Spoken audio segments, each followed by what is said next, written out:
Hey everyone, कैसे हैं आप सब लोग बच्चों। Welcome back to another session and in this session we are going to do capacitors part 2। तो ये सेशन है 2021 के बच्चों के लिए एंड कैपेसिटर का पार्ट 1 ऑलरेडी हो चुका है। If you have not seen the video definitely you should go to the playlist and you should watch it. तो हाउ आर यू गाइज, कैसे हैं आप सब लोग, एक बार मुझे चैट बॉक्स में फटाफट बता देना, ठीक है, so that I can see if you can hear me, if you can see me, if everything is good। फटाफट मुझे एक बार यो लिख दो आप चैट बॉक्स के अंदर। Okay, good afternoon guys. Okay, बहुत बढ़िया बहुत बढ़िया। So I can see everything is working fine, है ना, कोई प्रॉब्लम नहीं है आपको, राइट? ओके ओके, बहुत बढ़िया एवरीवन, गुड जॉब। अच्छा, एक और चीज मैं आपको बता दूं बच्चों, आज का जो सेशन है it is not only important for 2021 के बच्चे, but it is also very important for you guys who are there in 2020, क्योंकि कैपेसिटर में आज मैं कराने वाला हूं आपको एनर्जी वाले क्वेश्चंस, और कैपेसिटर में एनर्जी वाले क्वेश्चंस सुपर इंपॉर्टेंट होते हैं, और उसमें जो बेस्ट वैरायटी के क्वेश्चंस हैं वो आज हम लोग क्लास में यहां पे करने वाले हैं, राइट एवरीवन? तो चलिए स्टार्ट करते हैं। इफ योर जोश इज हाई, है ना, चलिए everyone, so I am going to start the session now. सबसे पहले हम लोग स्टार्ट करेंगे कुछ बहुत ही इंपॉर्टेंट इंफॉर्मेशन के साथ। फॉर एग्जाम्पल सब्सक्रिप्शन, है ना, तो हमारे चैनल को अगर आपने अभी तक सब्सक्राइब नहीं किया है तो यार आप किसका वेट कर रहे हो, पता नहीं, फटाफट इसको सब्सक्राइब करो, है ना, बिल्कुल दबा दो सब्सक्राइब वाले बटन को अभी के अभी, right? Also hit the bell icon ताकि आपको सारे नोटिफिकेशंस मिल जाएं इस चैनल के, and also you should click on the all button. All button में क्लिक करने से क्या होगा सर, इस पे क्लिक करने से आपको सारे नोटिफिकेशंस टाइम पे मिलेंगे, जिससे आपका कोई भी लाइव सेशन मिस नहीं होगा इस चैनल पे, राइट एवरीवन? तो कैपेसिटेंस का सिंपल सा जो फॉर्मूला हमने देखा था बच्चों वो था charge per unit potential difference, यानी कि कोई भी कैपेसिटर कितना चार्ज स्टोर कर सकता है पर यूनिट पोटेंशियल डिफरेंस। अगर मैंने किसी कैपेसिटर को 10 वोल्ट का पोटेंशियल डिफरेंस दिया, मान लीजिए 10 वोल्ट पोटेंशियल डिफरेंस मैंने अप्लाई कर दिया उस कैपेसिटर पे, और मान लीजिए वो चार्ज स्टोर कर लेता है 100 माइक्रोफैरेड का, सॉरी 100 माइक्रो कूलॉम का, है ना, चार्ज है तो Coulomb will be the unit obviously. 100 micro Coulomb charge उसने स्टोर किया, तो इसकी कैपेसिटेंस कितनी होगी बच्चों? सिंपली आप इन दोनों को डिवाइड करिए, तो 100/10 will be how much? 10 microfarad. अब ये जो फैरेड है ये डायमेंशन या फिर यूनिट होती है कैपेसिटेंस की। ये माइक्रो क्यों आ रहा है? क्योंकि चार्ज माइक्रो कूलॉम में गिवन है, तो जनरली चार्जेस बहुत छोटे होते हैं, माइक्रो कूलॉम में, नैनो कूलॉम में गिवन होंगे। माइक्रो का मतलब सिंपल है 10⁻⁻6 कूलॉम, राइट? तो यहां पे 10⁻⁻6 फैरेड हो जाएगा। तो कैपेसिटेंस क्या बताता है? कोई भी कैपेसिटर एक particular amount of potential difference पे कितना चार्ज स्टोर कर सकता है, ये इसकी कैपेसिटी या फिर कैपेसिटेंस होती है। Got it? अब देखना ध्यान से, ये जो कैपेसिटेंस है वो किन चीजों पे डिपेंड करता है, ये क्वेश्चन बहुत कॉमन है। अब ऐसे क्वेश्चंस आते हैं कि क्या कैपेसिटेंस वोल्टेज पे डिपेंड करता है? अगर मैं इस पोटेंशियल डिफरेंस को डबल कर दूं तो क्या कैपेसिटेंस चेंज हो जाएगा? अब जनरली आप लोग सोचते हो कि सर हाँ, लगता तो ऐसा ही है, क्योंकि फॉर्मूला दिख रहा है हमें ऐसा कुछ, है ना, कि C = Q/V। तो सर मैं तो बोलूंगा ठीक है, पोटेंशियल के इन्वर्सली प्रोपोर्शनल है, आप कर दो पोटेंशियल को डबल तो कैपेसिटेंस हाफ। लेकिन ये गलत है बच्चों। जैसे आप रेजिस्टर पढ़ते थे, राइट, इन करंट इलेक्ट्रिसिटी, क्या रेजिस्टर इस बात पे डिपेंड करता है कि करंट कितना फ्लो हो रहा है सर्किट में? नहीं ना। क्या वो इस बात पे डिपेंड करता है कि कितने वोल्ट की बैटरी आपने कनेक्ट करी है? नहीं। अगर आपने बैटरी का पोटेंशियल चेंज किया तो करस्पॉन्डिंग उसके करंट की वैल्यू चेंज हो जाएगी, रेजिस्टर थोड़ी ना चेंज होगा, उसका रेजिस्टेंस चेंज नहीं होगा, क्योंकि रेजिस्टेंस तो एक्चुअली डिपेंड करता है रेजिस्टिविटी यानी कि मटेरियल पे into length of the conductor upon area of the conductor, ρL/A। तो ये किन चीजों पे डिपेंड करता है? मटेरियल पे और डायमेंशंस ऑफ द कंडक्टर पे। बिल्कुल वैसे ही दो you have a formula C = Q/V, देखो यहां पे आप फॉर्मूला क्या लिखोगे? V = IR, Ohm's law. तो R का फॉर्मूला क्या हो जाएगा? V/, हालांकि आपके पास फॉर्मूला है R = V/I, लेकिन क्या R V पे डिपेंड करता है? नहीं। क्या R I पे डिपेंड करता है? बिल्कुल नहीं। R डिपेंड करता है रेजिस्टिविटी पे यानी कि मटेरियल पे, R डिपेंड करता है लेंथ पे और एरिया पे। सबको बात समझ में आ गई क्या? बिल्कुल ऐसे ही बच्चों ये जो कैपेसिटेंस है ये भी चार्ज पे और पोटेंशियल पे डिपेंड नहीं करने वाला है। किन चीजों पे डिपेंड करेगा वो ये रहा आपके सामने, ये देखिए। If you have a parallel plate capacitor, right, मान लीजिए आपका पैरेलल प्लेट कैपेसिटर है।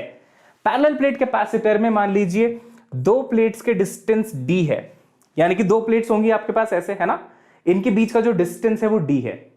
इनका जो एरिया है, ये देखो, ये एरिया हो गया इनका। तो अगर एरिया आप ऐसे ड्रॉ करना चाहो तो यूं ड्रॉ कर लो आप, ये देखो, ये इनका एरिया हो गया।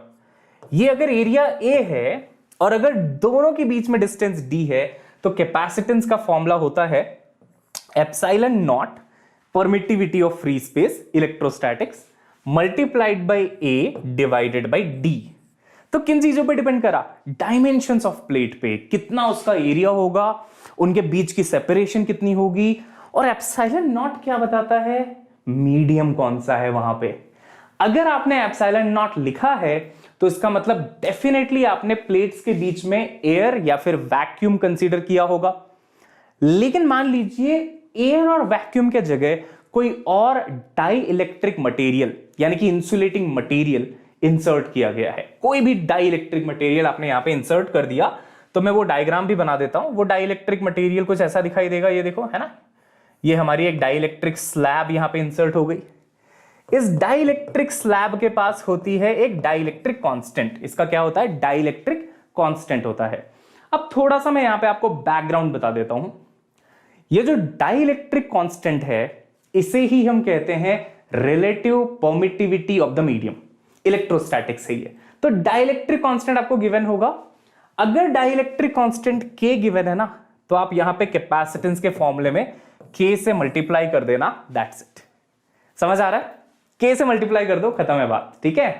एक्चुअली k क्या है? एप्सिलॉन r है। अगर आप ये वाला फॉर्मूला देखेंगे आपको फील आ जाएगी, एप्सिलॉन r है। जब भी सिर्फ वैक्यूम होता है तो एब्सोल्यूट परमेबिलिटी सिर्फ एप्सिलॉन नॉट होती है, लेकिन जब कोई मीडियम आ जाता है ना तो आप लिखते हैं epsilon naught into epsilon r। ये देखो, तो मैंने आपको कैपेसिटेंस पढ़ा दिया पैरेलल प्लेट का। मैंने ये भी बता दिया वो किन चीजों पे डिपेंड नहीं करता है और किन चीजों पे डिपेंड करता है।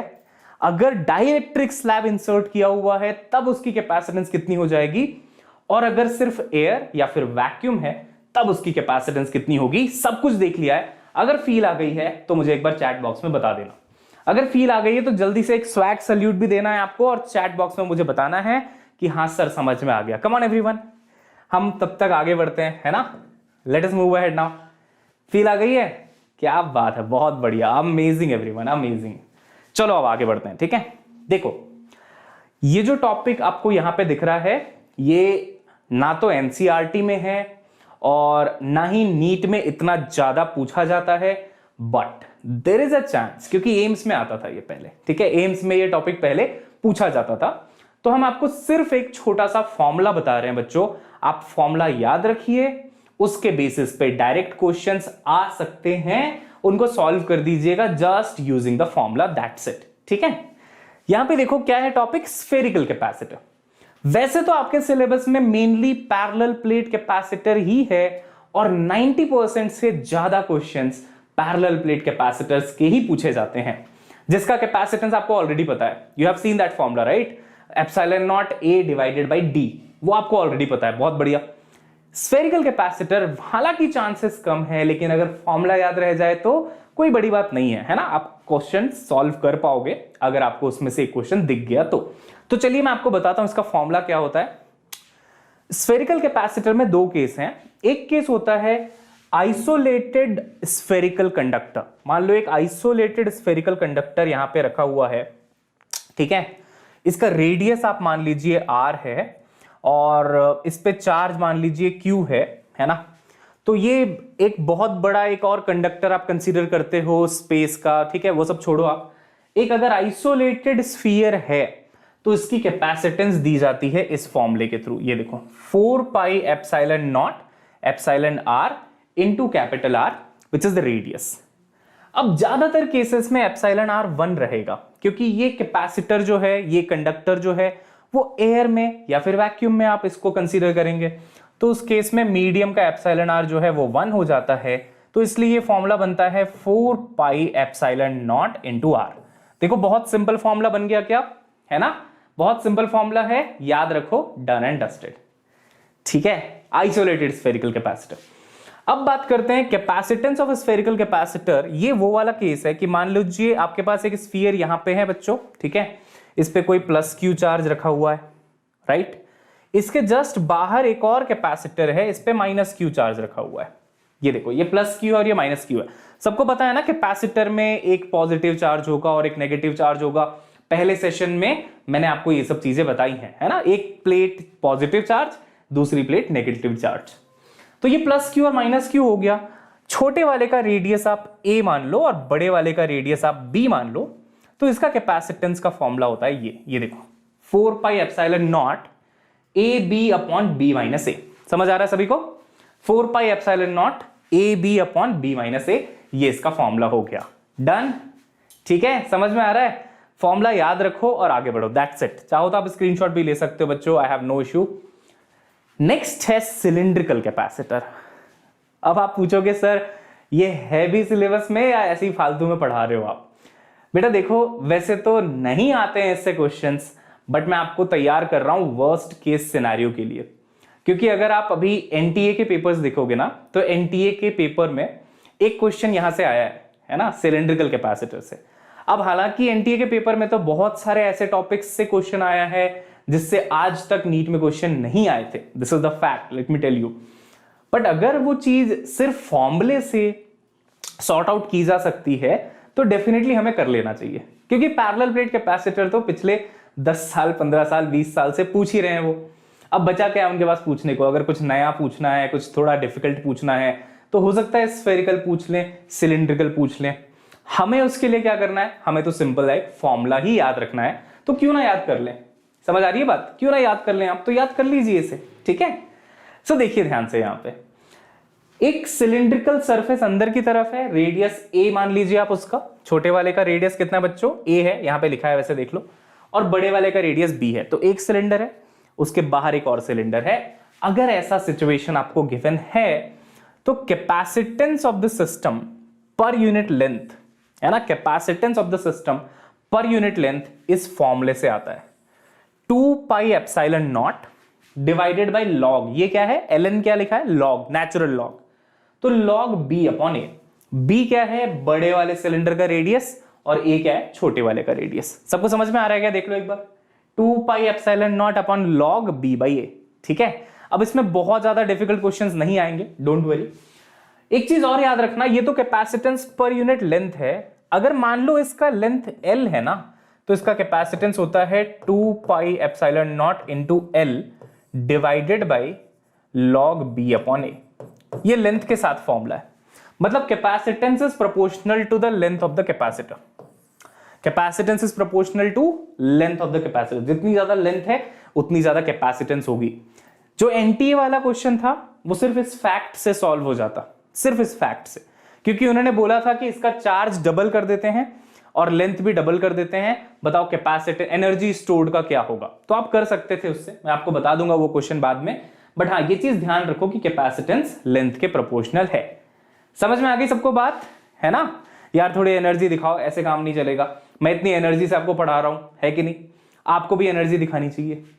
सबसे पहले तो अगर सब्सक्राइब नहीं कर रखा है चैनल को तो बिल्कुल सब्सक्राइब कर दो यार। और अगर लाइक नहीं किया इस वीडियो को अभी तक तो ये तो पाप है बिल्कुल, है ना? फटाफट लाइक कर दीजिए, ओके। और कोई एंजाइटी मत रखना यार, मैं देख रहा हूं कि कल परसों से बच्चे बहुत ज्यादा परेशान है ना? एमएचआरडी की तरफ से वो ट्वीट भी आया था, राइट, एचआरडी मिनिस्टर का। तो देखो यार, जो भी हो, एग्जाम्स अपनी जगह हैं, आपका करियर अपनी जगह है, सब कुछ अपनी जगह है, बट सेफ्टी भी बहुत ज्यादा इंपॉर्टेंट है आपकी, है ना? तो इस टाइम पे ऑब्वियसली आप फ्यूचर हो देश के, तो आपकी सेफ्टी के साथ कॉम्प्रोमाइज नहीं करेगी गवर्नमेंट, आप ये मान के चलना, है ना? Just trust them. ऐसा नहीं है कि आपको भेज देंगे कि जाओ एग्जाम दो, भले ही कोरोना है, भले ही कुछ भी है चल रहा है ना? I don't think that is going to happen. So whatever decision they will take, it will be benefiting you all, ठीक है? तो just have some trust on the government, keep calm and आराम से आप पढ़ाई करते रहो, ठीक है? आगे बढ़े क्या बच्चों? ये सबको समझ में आ चुका है, राइट? चलिए, अच्छा ये देख लो एक बार, capacitance depends on what factors. अगर पैरेलल प्लेट कैपेसिटर की बात करें, क्या ये एरिया पे डिपेंड करता है? बिल्कुल करता है। क्या ये डिस्टेंस बिटवीन प्लेट्स पे? बिल्कुल। और dielectric medium between the plates, ये 3 फैक्टर्स हैं। ठीक है, चलिए बहुत बढ़िया everyone, let's move ahead now. Okay, आगे बढ़े। हाँ, वो F/m फैरेड पर मीटर था। ठीक है, अब आते हैं बच्चों आज के टॉपिक पे, जो कि है energy stored in the capacitor, है ना। तो इसकी अभी हम लोग बात करने वाले हैं, energy stored in the capacitor. देखो, energy stored in the capacitor की 3 फॉर्मूले हैं, और एक चीज ध्यान में रखना, अब हम लोग पैरेलल प्लेट कैपेसिटर को ही कंसीडर करने वाले हैं। तो मान लीजिए आपके पास एक पैरेलल प्लेट कैपेसिटर है। ठीक है, मान लीजिए इसकी कैपेसिटेंस C है। इसको अगर आपने V वोल्ट पोटेंशियल से कनेक्ट किया बच्चों, मान लो इसको आपने V वोल्ट पोटेंशियल से कनेक्ट किया, तो ध्यान रखना ये बड़ा टर्मिनल है ना, ये पॉजिटिव टर्मिनल है, ये नेगेटिव टर्मिनल है। तो जिस साइड पॉजिटिव टर्मिनल है उस साइड पॉजिटिव चार्ज आ जाएगा कैपेसिटर के इस वाले प्लेट पे, और जिस साइड नेगेटिव टर्मिनल है उस साइड नेगेटिव चार्ज आ जाएगा। और वो चार्ज कितना होगा वैसे, according to the capacitance formula, Q is equal to C into V होगा क्या, because C is Q upon V, तो Q is C into V। तो यहां पे क्या मैं कह सकता हूं, प्लस CV चार्ज आ जाएगा बच्चों, और यहां पे माइनस CV चार्ज। ये बिल्कुल सही बात है। और देखो असल में हो क्या रहा है उसको थोड़ा फील करो, है ना। सबसे पहले आप इसमें बोलोगे कि सर यहां पे तो 0 चार्ज था, यहां पे भी 0 चार्ज था, करेक्ट, कोई भी चार्ज नहीं था। तो इस प्लेट पे चार्ज आखिर आया कैसे, और इस प्लेट पे चार्ज आखिर आया कैसे? तो मैं आपको समझाता हूं ये कैसे हुआ है। एक्चुअली यहां पे पहले 0 था, अब यहां पे नेगेटिव CV है, मतलब यहां से definitely CV amount of charge निकल चुका होगा इस प्लेट से, राइट। यहां से CV अमाउंट ऑफ चार्ज बाहर आया है, तभी तो 0 से माइनस CV हो गया। आपके पास कुछ भी नहीं था, अब आपके पास 5,000 रुपए का लोन है, इसका मतलब आपने 5,000 दे दिए किसी को, है ना। तो ये 5,000 यहां से ऐसे आ गया, देखो ये निकल गया। अब ये CV सेम पाथ में ऐसे घूमते घूमते घूमते घूमते इस वाले प्लेट पे पहुंच गया। तो इसके पास पहले 0 था, अब यहां पे कितना चार्ज आ गया, CV चार्ज आ गया। तो ये प्लस CV और ये माइनस CV, ये मेथड ऑफ चार्जिंग होती है। कभी भी ऐसे मत समझना कि यहां से चार्ज निकल के डायरेक्टली इस प्लेट पे जंप करके चला गया, ऐसा कुछ नहीं होता है। ठीक है, यहां पे एयर है या फिर वैक्यूम है या फिर डाइलेक्ट्रिक मीडियम है, यहां पे चार्ज ट्रांसफर ऐसे डायरेक्टली अलाउड नहीं है, है ना।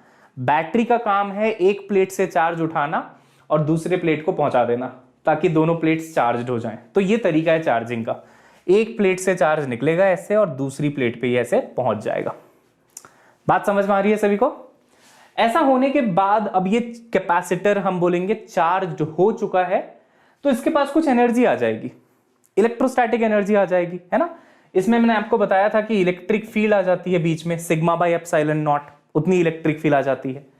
अब जब ये चार्ज हो चुका है, एनर्जी आ चुकी है, तो एनर्जी के 3 डिफरेंट फॉर्मूले हैं। आप कोई सा भी फॉर्मूला डेफिनेटली यूज कर सकते हो depending on the given values.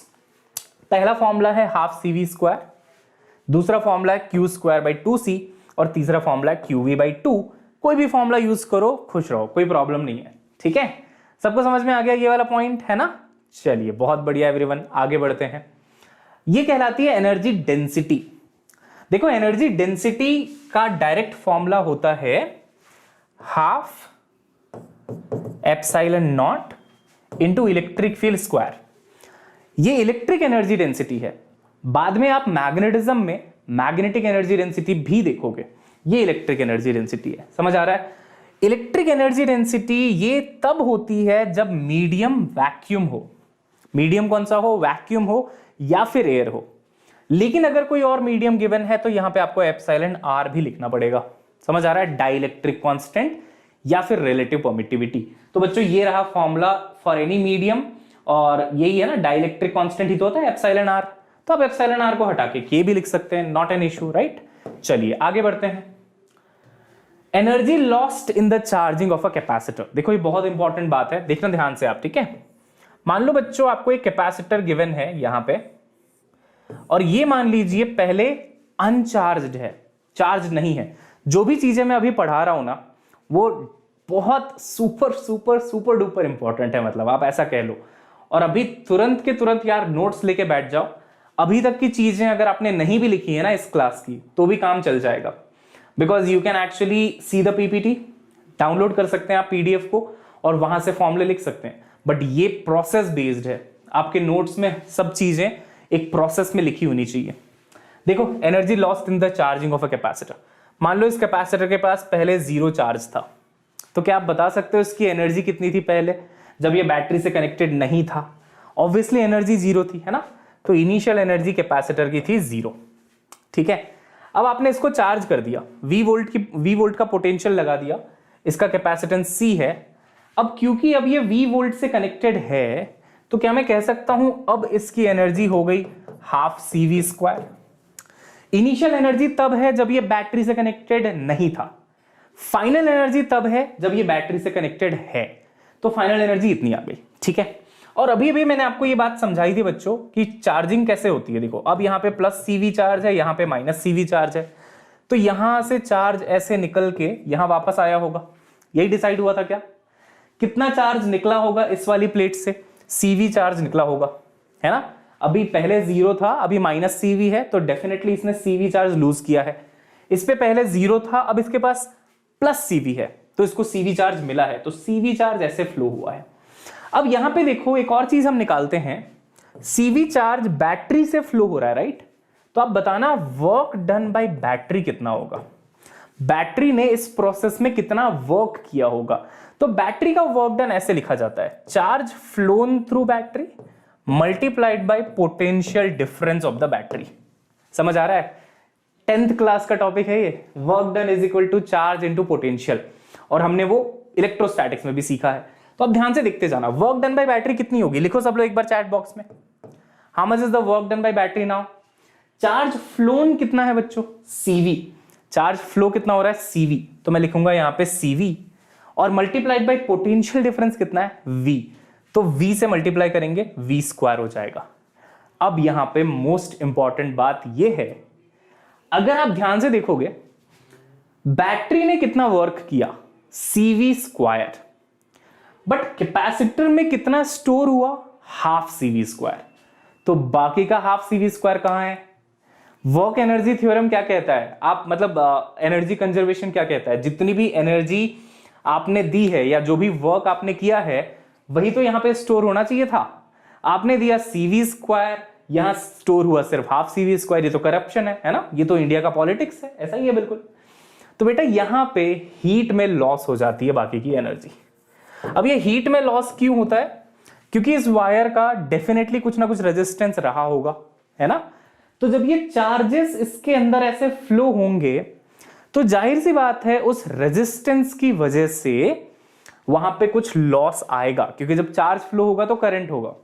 Current flowing through the resistor will have definitely some heat, है ना? तो वो हीट यहां पे लॉस हो जाता है। अब बताइए हीट लॉस कितना हुआ? Work done by battery CV² है, minus energy stored half CV² है, तो डेफिनेटली यार हाफ CV² का लॉस हुआ है यहां पे। इसको हम कहते हैं loss in the energy loss in the charging of the capacitor. समझ में आ गया? सबने लिख लिया क्या इसको नोट्स में? अगर लिख लिया तो बहुत अच्छी बात है, वरना फटाफट से एक बार स्क्रीनशॉट ले लो। चलो, स्क्रीनशॉट भी आप ले सकते हो, ठीक है? हाँ जी, मेंटी भी होगा, डोंट वरी। अरे मेंटी है बेटा, पहले पढ़ तो लो, बिना पढ़े क्या मेंटी करोगे, है ना? अभी बहुत अच्छी चीजें और पढ़ाने वाला हूं मैं आपको, फिर मेंटी भी कराऊंगा।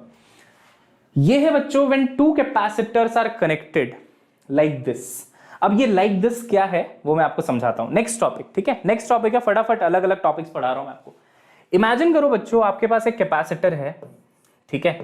इसका कैपेसिटेंस है 2 माइक्रोफैरेड, राइट? और इसको आपने कनेक्ट किया है 5 वोल्ट की बैटरी के साथ। 2 माइक्रोफैरेड 5 वोल्ट। एक और कैपेसिटर है आपके पास, दूसरा कैपेसिटर जो है आपके पास वो है 3 माइक्रोफैरेड का। So I will just write it down once मोर।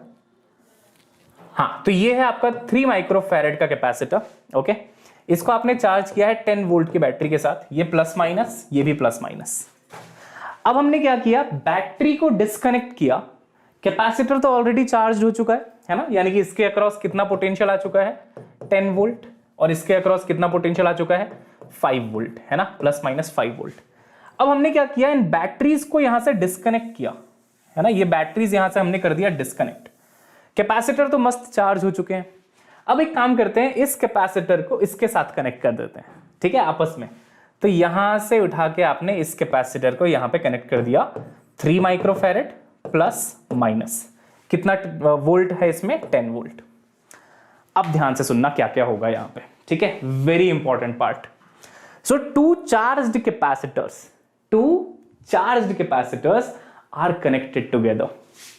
इसके अक्रॉस कितना पोटेंशियल डिफरेंस है बच्चों, 5 वोल्ट है, इसके अक्रॉस 10 वोल्ट है। जब आप इन दोनों कैपेसिटर्स को आपस में कनेक्ट करते हो ना ऐसे, तो finally they will develop equal potential. जैसे दो कंडक्टर को एक साथ कनेक्ट कर दिया तो उनका पोटेंशियल सेम हो जाता है ना। या फिर आप केवीएल का लॉजिक भी लगा सकते हो, किरचॉफ वोल्टेज लॉ, तो वो भी बताएगा यहां पे जितना भी डिक्रीज इन पोटेंशियल है, यहां पे उतना ही इंक्रीज इन पोटेंशियल होना चाहिए। समझ में आ रही है ना बात? मैं एलियन की तरह साउंड तो नहीं कर रहा ना, बहुत सिंपल सी बात है। तो यहां का पोटेंशियल इक्वल टू यहां का पोटेंशियल होना चाहिए कनेक्ट करने के बाद। तो पोटेंशियल को इक्वल करने के लिए ये दोनों कैपेसिटर्स कुछ चार्जेस का आदान प्रदान करते हैं, ट्रांसफर ऑफ चार्ज हैपेंस। सो हो सकता है कोई एक कैपेसिटर कुछ चार्ज निकाल दे, दूसरा कैपेसिटर कुछ चार्ज ले ले, finally they will develop a common potential. उस कॉमन पोटेंशियल का फॉर्मूला होता है बच्चों C1V1 plus C2V2 upon C1 plus C2। Kindly remember that, ये कॉमन पोटेंशियल का फॉर्मूला है, C1V1 plus C2V2 upon C1 plus C2। लगाइए यहां पे फॉर्मूला, मुझे बताइए कॉमन पोटेंशियल। C1 कितना है, 2 माइक्रोफैरेड, और V1 कितना है, 5 वोल्ट। C2 है 3 माइक्रोफैरेड, V2 है 10 volt, divided by C1 plus C2, 2 plus 3 5 हो जाएगा। 5 2 जा 10, 10 3 जा 30, 30 प्लस 10 40, 40 बाई 5 8।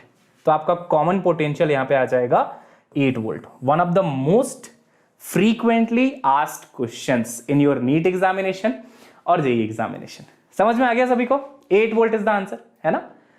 इसमें एक कहानी में ट्विस्ट भी है। अगर आप इस केस में देखोगे तो मैंने पॉजिटिव साइड को पॉजिटिव से ही कनेक्ट किया है, राइट, और नेगेटिव साइड को नेगेटिव से ही कनेक्ट किया है।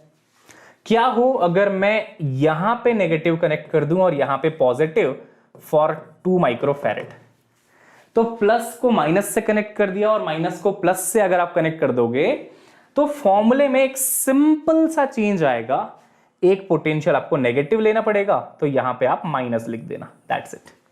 यहां पे आप क्या लिख देना, माइनस लिख देना, दैट्स इट, ठीक है। तो फॉर्मूले में जहां पे प्लस है, ऊपर वाले में बस पोटेंशियल के साथ जहां पे प्लस है वहां पे आप माइनस कर दो तो आपका आंसर आ जाएगा। समझ में आ गया? तो अगर प्लस को प्लस से कनेक्ट किया है, माइनस को माइनस से, तो फॉर्मूला है C1V1 plus C2V2 upon C1 plus C2। लेकिन अगर प्लस को माइनस से कनेक्ट किया है और माइनस को प्लस से ऑपोजिट पोलैरिटी में, तो यहां पे आप माइनस लिख लीजिएगा। गॉट इट एवरीवन, है ना। चलिए बहुत बढ़िया, अब आगे बढ़ते हैं, ठीक है। Let's move ahead now. अभी मैं बहुत जल्दी आपका मेंटी कराने वाला हूं, ठीक है, डोंट वरी अबाउट इट। सो एक सेकेंड। हाँ, अब देखो जो आपने अभी किया ना टॉपिक कि दो कैपेसिटर्स को उठा के कनेक्ट कर दिया पैरेलल में, उस केस में थोड़ा हीट लॉस भी होता है। हीट लॉस क्यों होता है, फिर से सोच के देखना कि जब दोनों कैपेसिटर्स को आपने कनेक्ट कर दिया, they are having some charge transfer between them, and when charge is flowing through the circuit there will be some heat loss, हमें वो पता है ना। तो the heat loss is given by this formula again. Heat loss का formula होता है half C1 C2 upon C1 plus C2 V1 minus V2 square. अब फॉर एग्जाम्पल जो मैंने आपको क्वेश्चन दिया था, अगर उसमें मुझे हीट लॉस निकालना है तो मैं क्या लिखूंगा, देखो हाफ C1 कितना था बच्चों, 2 microfarad, right. So I will write 2 into 10 power minus 6 into C2 कितना था, 3 microfarad, so 3 into 10 power minus 6 divided by C1 plus C2, so that will be again 2 into 10 power minus 6 plus 3 into 10 power minus 6 into V1 minus V2 square। V1 का potential कितना था, 5, और minus V2 का potential कितना था, 10। इसका आप square कर देंगे, यहां से हीट लॉस आ जाएगा। समझ में आ रहा है? यहां से आपको हीट लॉस आ जाएगा। और अगर आपने पोलैरिटी पलट के लगाया है, यानी कि प्लस को माइनस के साथ कनेक्ट किया है, तो यहां पे आपको प्लस लिखना पड़ेगा माइनस के जगह पे। समझ में आ रहा है? फॉर्मूला में जहां पे प्लस है ना वोल्टेज के पास, वो प्लस हो जाएगा, जहां पे माइनस है वो प्लस हो जाएगा। Getting my point? तो ये केस तब है जब दोनों के पॉजिटिव प्लेट्स आपस में कनेक्टेड होंगे, ये पॉजिटिव और ये भी पॉजिटिव, तो negative is the correct formula. लेकिन अगर एक का पॉजिटिव और दूसरे का नेगेटिव कनेक्टेड है तो यहां पे आपको प्लस लिखना पड़ेगा फॉर्मूले में। That's it. बताओ डन एंड डस्टेड है क्या? बिल्कुल अच्छे से फील आ गई टॉपिक की? यार एक बार लिखो चैट बॉक्स में, ऐसे नहीं काम चलेगा। और बेटा अगर मजा आ रहा है सेशन में तो डेफिनेटली जितनी जल्दी हो सके सब्सक्राइब बटन है ना, आपके सामने ही होगा, अभी बिल्कुल ललचा रहा होगा आपको, सब्सक्राइब वाला बटन है ना, उसको बिल्कुल प्रेस कर दो अभी के अभी। And also hit the like button for the session और मजे करिए। ये टेलीग्राम ग्रुप का लिंक है बच्चों, ये भी आप ज्वाइन कर लो। फाइनली अगर मजा आया है सेशन में तो जो लाइक है ना, लाइक मुझे बहुत कम दिख रहा है अभी तक, वो लाइक आप जल्दी से बढ़ा दो। सेशन छोड़ने से पहले लाइक कर दो और सब्सक्राइब कर दो चैनल को। चलो guys, bye bye everyone, have a nice day, enjoy.